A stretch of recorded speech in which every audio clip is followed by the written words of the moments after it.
Para Ervin, é difícil começar a contar essa história. Eu tento ajudar, lembrando que ele teve momentos heróicos. Eu ainda não vi o vídeo. O vídeo que Ervin ainda não viu o mostra sendo resgatado. Ainda em estado de choque, ele tenta salvar os amigos da tripulação do voo. Alex! O que aquele vídeo não mostra é que ele chegou sim a ajudar uma pessoa, a comissária Jimena. No momento do acidente, era como um pesadelo, porque nem eu mesmo acreditava. E eu acordei e pensei, o que foi que aconteceu aqui? E o que eu fiz foi pegar minha lanterna, iluminar e gritar, socorro, socorro, com a minha lanterna, e comecei a piscar a lanterna, para que me vissem e me ouvissem. Jimena estava a 5 metros de mim, porque eu estava com o rosto no chão. Aí eu levantei, assustado, como se eu tivesse dormido. Então eu levantei de repente. E corri em direção a ela. E eu a soltei. Ela estava presa.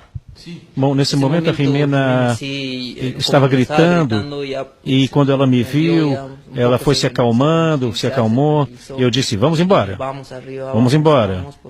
porque era mato, era escuro e eu pensei...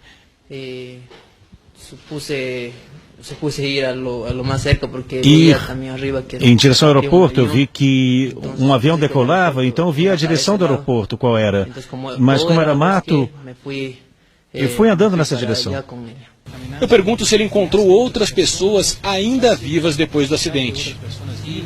No momento de levar a Jimena, sim, eu vi muitos corpos espalhados.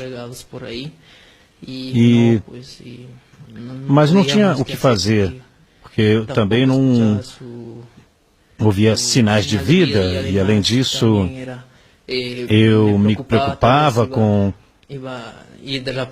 que o avião fosse explodir ou se desmanchar, e por isso que eu fui me afastando com a Jimena. E você não ouviu nenhuma outra pessoa? E lá em cima, quando fui descansar, sim, eu ouvi uma pessoa falando com sotaque brasileiro e perguntando, tem alguém aí? E eu também perguntei, onde você está? E eu quis ir nessa direção, mas o corpo não respondia. Aqui, algo assim, eu ouvia. Ele respondia. E quando ele respondia, a minha intenção era que ele não se calasse, mas fazer com que ele continuasse falando, gritando. Era a minha maneira de ajudá-lo, para que ele não se calasse. Ervin afirma que não foi dado para os passageiros e para a tripulação nenhum aviso de que todos corriam risco. Não.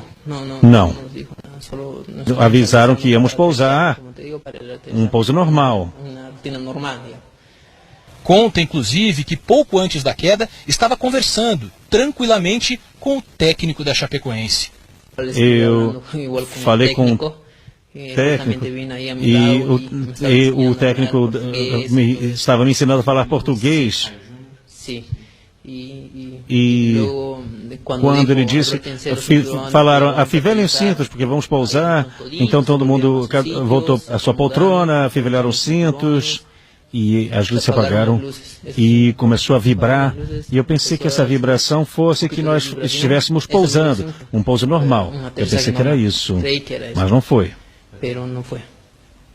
Eu apenas ouvi como... Só isso, e não me lembro de mais nada. Depois eu me levantei do chão. O trabalho de Ervin está diretamente ligado à principal suspeita sobre o que derrubou o avião, o abastecimento de combustível.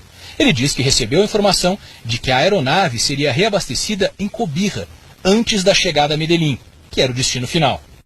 Nós, como técnicos, nós fazemos o pré-voo, nós temos uma lista de checagem de tudo que é preciso fazer no avião. Nós nos preocupamos com isso. Nós fazemos...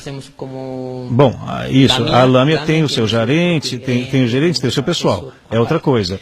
Mas eu faço o meu trabalho, eu sigo tudo aquilo que me ensinaram sobre o avião. Eu fiz o relatório de que íamos até Cobija. E disseram, mas tudo bem, mas no momento da decolagem eu voltei a perguntar, vamos até Cobija, não é?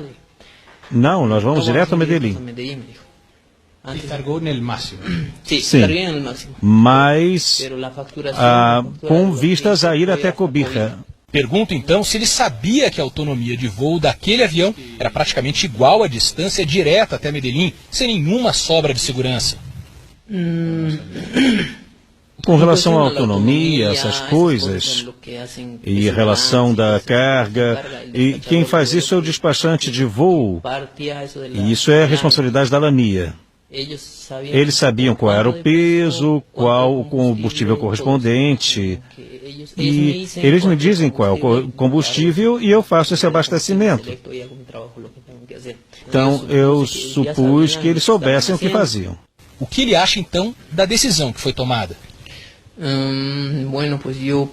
Bom, eu acho que pode não ter sido uma boa ideia do piloto ter tomado essa decisão, ou da pessoa responsável por isso, na Lamia. Erwin voltou de avião para casa. Foi difícil?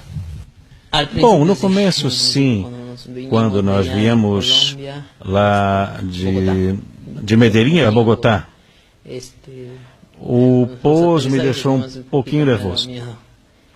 Eu volto a tocar um assunto que ele me adiantou antes dessa gravação, que espera um pouco mais de responsabilidade de algumas companhias aéreas. Bom, mais responsável porque me fazer ouvir pelo piloto. Eu mesmo me fazer ouvir. E as coisas são na base do é assim que tem que ser e vai ser assim. E então que essas decisões não sejam tomadas de maneira tão individual. E que isso nos seja comunicado também, para onde vamos, o que vamos fazer, onde vamos fazer o reabastecimento, essas coisas. Eu acho que a tripulação teria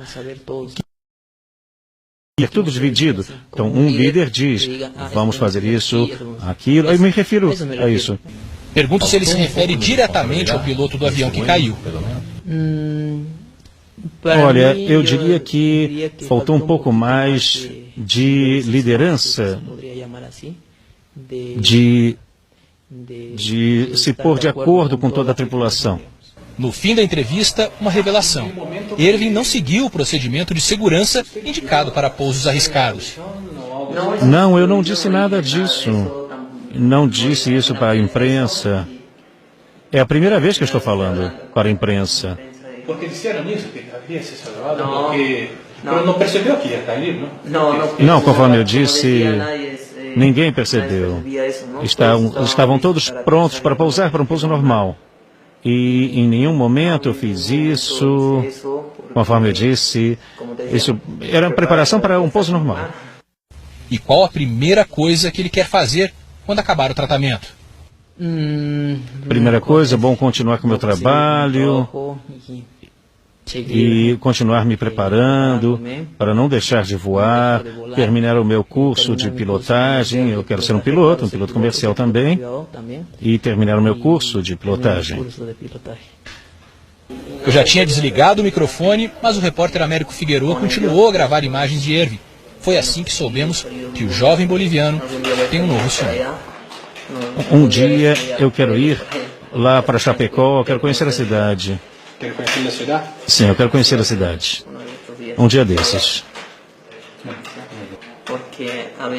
Porque às vezes eu sinto como se eu tivesse sido salvo por eles. E eu sinto como se eles tivessem dado a sua vida pela minha. Por isso, eu quero conhecer essa cidade. Quero conhecer mais essa cidade.